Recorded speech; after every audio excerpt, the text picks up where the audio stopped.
And well, might as well go ahead and stick with this theme of quarantine, which has become the theme of almost every episode, it seems, since since it started. But Sarah, how is quarantine impacting you and impacting your habits working from home? Is there that much of a change for you?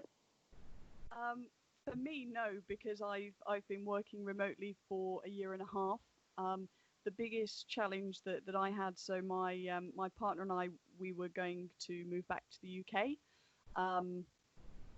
and we got our plane tickets. We were going to go back on March the 20th, and lockdown happened on March the 14th. So very, very luckily, again, feel very privileged to be in a position where, we still have a roof over our head. Currently living with my mother-in-law, who I adore. Just to, say that quickly. So, actually, I'm in a very, very privileged position because my work wasn't affected. I didn't even have to be furloughed. There's been a fairly big change in terms of Inspired Quill. So events are huge for us. Because we're so small and, we just don't have I call it screaming into a void online, trying to be noticed and being noticed for the right reasons as well. So, not kind of kicking off just to kind of get attention sort of thing. And events are huge. And obviously, they've been hit completely, reduced to pretty much zero. For the last few months. So in terms of, sort of cash flow, we were doing quite well and then we weren't. We have seen more people buy direct from our website, which is amazing because I spent a lot of time on it. And, more and more people are staying away from certain big websites and their subsidiaries, which is nice. But again, it comes back to that. People can only buy from you if they know about you. So we've been doing a lot in terms of being online and showing up consistently. So, for example, with Twitter, we're actually quite active on Twitter now. Whereas before, because I was wearing so many different hats and had so much to do, it was definitely a case of, oh, I need to tweet. I've not tweeted in 3 days. What do I tweet? Oh, let's just retweet this because it's great, or let's just remind people that we exist.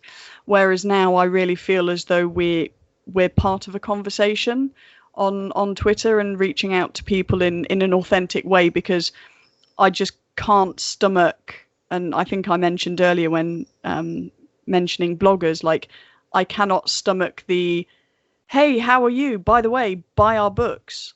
I'm really bad at selling at events as well. I will stand there talking to someone about the industry for half an hour, and it's great because at the end they're like, so tell me about your books. And I'm like, oh, yeah, the books. Okay, cool. So this is what we've got. But it works and people remember us, and it's that level of authenticity, I think, that's really important and that people really respond to with Inspired Quill. I must say I greatly prefer that to the aggressive, in-your-face, let me make you touch and handle my book while we're talking. Yeah, I didn't ask for that. Maybe I'm interested, maybe I'm not, but calm down. That's really funny, actually, because at events we noticed that people would come up to the table and just lean over the table and not touch the book. So what we started doing was putting two of the same book together, one with the front cover and one with the back cover. So if people wanted to read the blurb, they didn't feel as though they had to touch the book. Because as you were saying, it's like you touch it, you bought it kind of thing. And we'll actually make a joke out of it on the Inspired Quill table. We'll say, we won't charge you if you touch the book. You're allowed to read a paragraph and put it down again. We won't chase after you. It's fine. And I think that endears. We're back out and about.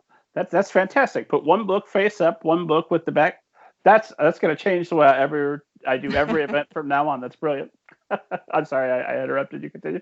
No, it's fine. That's pretty much it, to be honest. I mean, yeah, the whole sort of global pandemic thing, I didn't really have that on my 2020 bingo card to begin with, but there we go.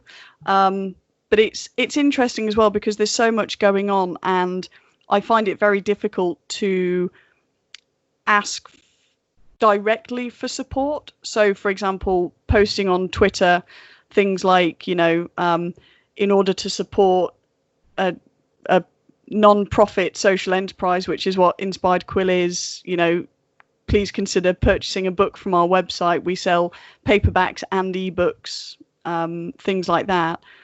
Some people are really good at it, and absolutely power to them because it works. It's something that I really need to work on, and because of the current situation, I've realized that it's something I need to work on. And it occurs to me while we're talking about the pandemic and potentially the end of the world, Dorothy, you of course wrote a fantastic guest post that I titled. So I did this to you, which I think was good. Chronology V plot dawn of New Year's, which still makes me smile. I hope esteemed audience was touched by that. And you talked about other cultures. And as we approach a momentous calendar date, we especially if there's a plague going on, if there's something that could be the grounds for Armageddon, 2020 doesn't feel like, it's a round number. It doesn't feel like the end of a calendar event. How close are we to Armageddon? Should we be worried? Let's try not to be. No, I would say not. But let me put it this way. It's pretty scary, but I have faith that there will eventually be a vaccine or an effective treatment. I have faith in science, I guess, but who knows how long it will take is the issue. So the rest of us, until then, we just gotta kind of live around it, I don't know. It's people are amazing sometimes, at how they adjust and manage to find satisfying things anyway. Satisfying ways to live and find out what matters to them, what they're willing to concentrate on. So, but it is stressful. It's hard to, can't deny that, at least for me.